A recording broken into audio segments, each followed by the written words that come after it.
Building the future on decades of resilience is the thought of AFREXIMBANK as they begin the 32nd annual meetings, and it's holding in Abuja. So just like common conversations at this time, Africa is looking inwards. AFREXIMBANK is not different, but for this year, they are celebrating the achievements in a decade, especially as there's set to be a change of the presidency.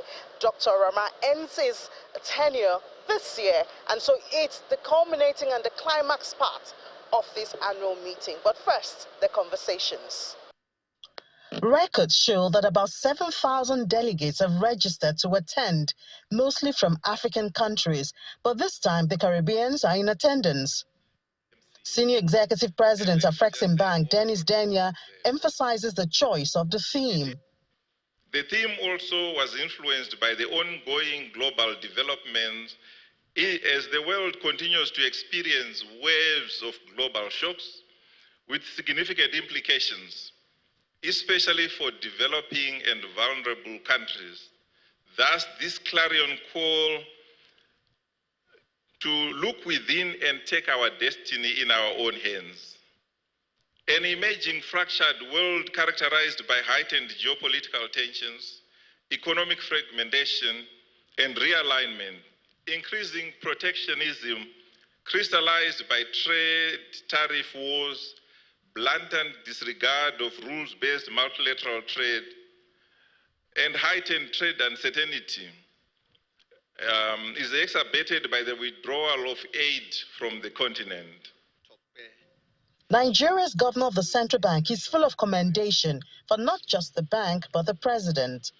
Over the last 32 years, AFREXIMBANK has grown from modest beginnings to become a symbol of African financial fortitude. From an initial capital base of $750 million, relatively small amount by international standards, the bank has expanded its capital assets to over 40 billion US as of the end of last year.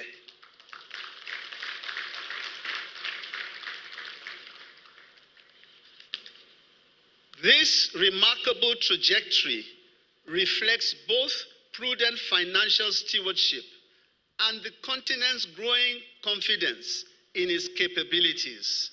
It is also a testament to the expanding coalition of stakeholders spanning 51 African countries and a mix of public and private investors who have placed their trust in AFREXIMBANK's position. How intra-African trade is expanding, it's unlocking huge potential in sectors. The opening event seems right to share the findings of the bank on the state of trade on the continent, captured in the Africa Trade Report.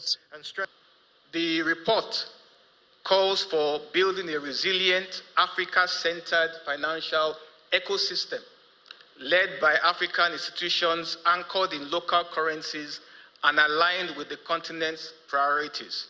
Achieving this vision, however, involves several critical initiatives.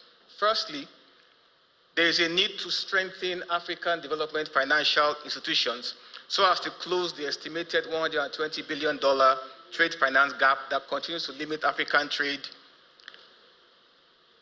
And that trade gap is not simply a consequence of demand exceeding supply. It's also largely driven by structural constraints like the Basel IV regulatory impact I mentioned earlier, and systemic rating biases that disproportionately affect African financial institutions.